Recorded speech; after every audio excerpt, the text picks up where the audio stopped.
A paz do Senhor, meus irmãos, quero meditar com você na palavra de Deus aqui, trazendo a doutrina do homem. Não a doutrina do homem, tendo o homem como fonte da doutrina, né? Nós entendemos biblicamente que existem três fontes de doutrina: a doutrina que vem de Deus, a doutrina que vem das trevas e a doutrina que vem do homem. Neste caso, não é o objeto de estudo, né, o homem como fonte dessa doutrina, mas o que a Bíblia diz a respeito do homem, né? Nós entendemos que a palavra de Deus nos testifica desde o princípio que o homem foi criado por Deus, né? O homem é uma criação de Deus e não um ser evoluído, e não um produto da evolução, que foi evoluindo de outras espécies até se tornar homem. Não é isso que a Bíblia nos diz. A Bíblia nos diz, Gênesis capítulo 1, versículo 27, criou Deus o homem à sua imagem, o criou, homem e mulher os criou. Quando vamos também para Gênesis capítulo 2, versículo 7, nós encontramos: formou Deus o homem do pó da terra e soprou nas suas narinas o fôlego da vida, e o homem foi feito alma vivente. O Salmo 139, a partir do versículo 13, ele testifica assim da formação maravilhosa, poderosa, ou seja, da formação maravilhosa, poderosa do ser humano. Ele diz assim: pois possuíste os meus rins, cobriste-me no ventre de minha mãe, eu te louvarei, porque de um modo terrível e tão maravilhoso fui feito, fui formado. Maravilhosas são as tuas obras, e a minha alma sabe muito bem. Os meus ossos não te foram encobertos, quando no oculto fui formado e entristecido nas profundezas da terra.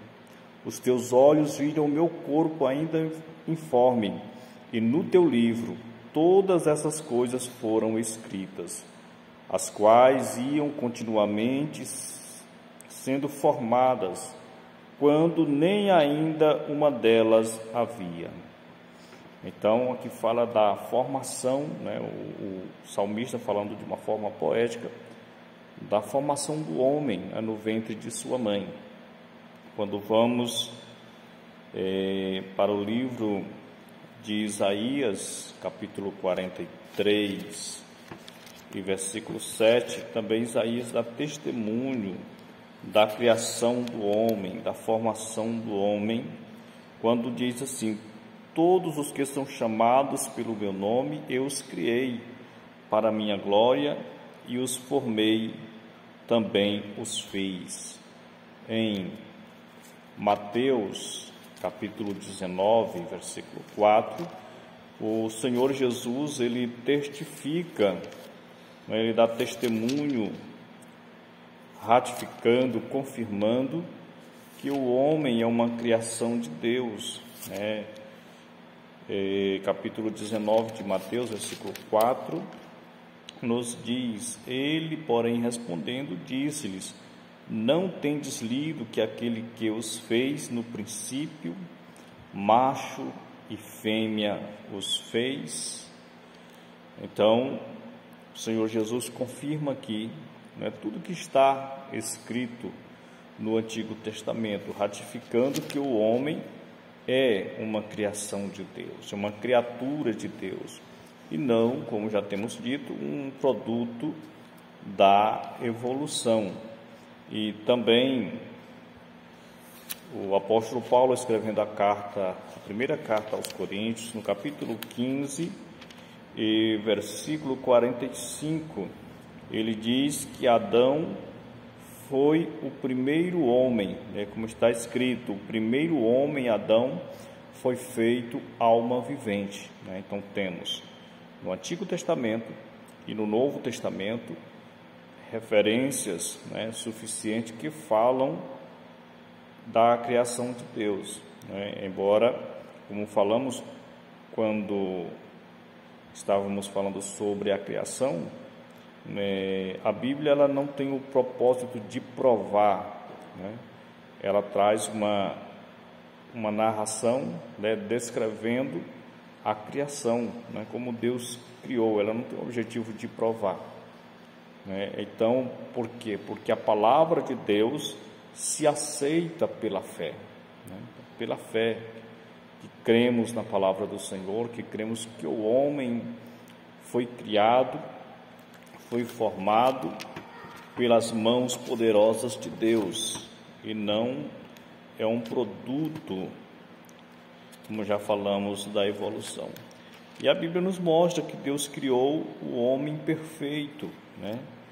Deus fez o homem perfeito no princípio, mas conforme Eclesiastes capítulo 7, versículo 29, o homem se meteu em muitas invenções, em muitas confusões.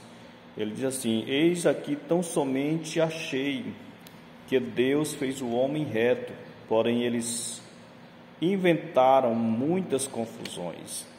Então, as complicações, as dificuldades, né, enfrentadas pelo ser humano são resultado de suas ações pecaminosas, né? É resultado do pecado. Deus fez o homem perfeito, colocou no jardim do Éden, mas o homem, conforme conhecemos pela Bíblia, deixou-se ser enganado e então meteu-se em muitas confusões, em muitas complicações. E Eclesiastes capítulo 9, versículo 18, diz assim: um só pecador destrói muitos bens.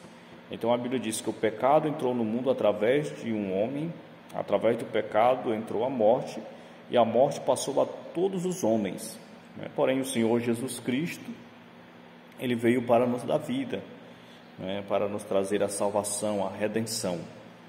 Então que Deus nos abençoe e continuamos crendo, né? Continuamos crendo que somos obras da mão de Deus.